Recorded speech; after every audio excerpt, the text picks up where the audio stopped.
सातारा जिल्ह्यातील आजच्या top 10 news दिनांक 23 February 2025 powered by VP creation Satara advertisement marketing PR। Satara जिल्ह्यात फेब्रुवारीत 6 गावे 67 वाड्यांना टँकरने पाणी। यंदाच्या वर्षी फेब्रुवारी महिन्यातच उन्हाळ्यात सुरुवात झाली आहे। पारा दिवसेंदिवस वाढत चालला असल्याने सातारा जिल्ह्यात तीव्र उन्हामुळे धरणं तसेच विहिरींमध्ये पाणी पातळी खालवू लागली आहे। परिणामी पिकांना पाणी देणे मुश्किलीचे बनले आहे। मान तालुक्यातील 6 गावांसह वाड्या वस्त्यांना टँकर सुरू झाले आहेत। या टँकरवर 10,000हून अधिक लोकांची तहान अवलंबून आहे। मान तालुक्यात 6 गावे टंचाईग्रस्त आहेत। त्याअंतर्गत 67 वाड्यांनाही टँकरने पाणी पुरवठा करण्यात येत आहे। मान तालुक्यातील मोही, धुळदेव, वरकुडे, म्हसवड, कारखेल, हवालदारवाडी, जाशी या गावांना व त्याअंतर्गत 67 वाड्यांना सध्या टँकर सुरू करण्यात आले आहेत। मानमधील आणखीही काही गावांनी टँकरची मागणी केली आहे, त्यामुळे मान तालुक्यातील टँकरची संख्या वाढणार आहे। तेल साखरेच्या दरात वाढ, महिलांचे आर्थिक बजेट कोलमडले। महागाईची झळ सर्वसामान्यांना बसत असतानाच आता खाद्यतेल आणि साखरेच्या दरात वाढ झाली आहे। त्यामुळे महिलांचे किचनचे बजेट आता बिघडले आहे। तसेच किचनमधील साहित्यांवर खर्च अधिक होऊ लागला आहे। काही दिवसांपासून तेलाच्या दरात वाढ झालेली आहे। किलोमागे सरासरी 5 ते 7 रुपये वाढ झाली आहे। तसेच साखर दरात ही तेजी आहे। सध्या 42 ते 44 रुपये किलो दराने साखरची विक्री होत आहे। यामुळे महिन्याच्या किचनवरील खर्चात वाढ झाली आहे। तेल आणि साखरेचे दर लगेच कमी होतील अशी शक्यताही सध्या तरी दिसत नाही। वाढत्या दरांमुळे स्वयंपाकघरातील गणित जुळताना महिलांना अवघड जात आहे। महात्मा फुले जन आरोग्य योजनेचे सरकारी अनुदान थकले। अनुदान मिळत नसल्याने रुग्ण दाखल करून घेण्यास रुग्णालयांची टाळाटाळ। राज्यावर कोट्यवधी रुपयांचा कर्जाचा डोंगर असतानाच विधानसभा निवडणुका डोळ्यांसमोर ठेवून विविध योजना सरकारने जाहीर केल्या। या केलेल्या योजनांमुळे सामान्य उपचारासाठी सरकारकडे पैसे उपलब्ध नसल्याची माहिती समोर आली आहे।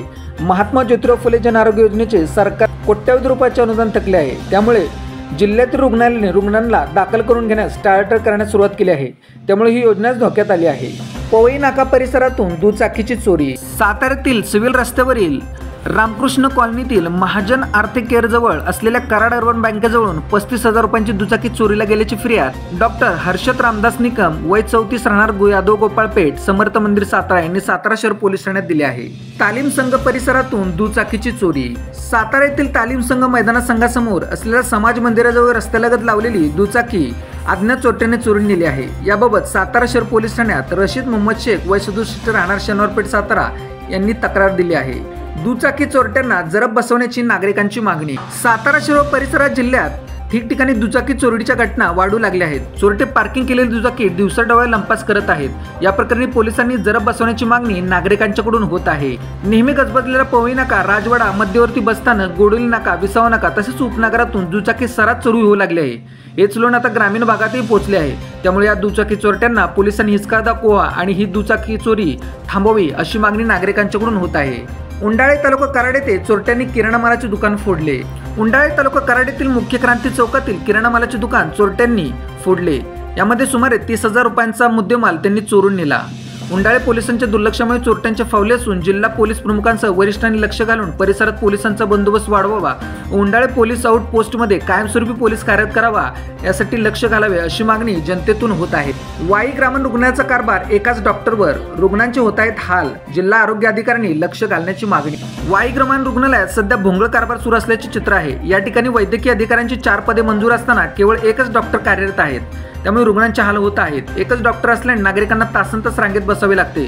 तसेच संबंधित डॉक्टरवर कामाचा ताण वाढला आहे। मंत्र्यांच्या तालुक्यातच ग्रामीण रुग्णालयाची ही परिस्थिती रुग्णांच्या जीवाशी खेळ करणारी आहे।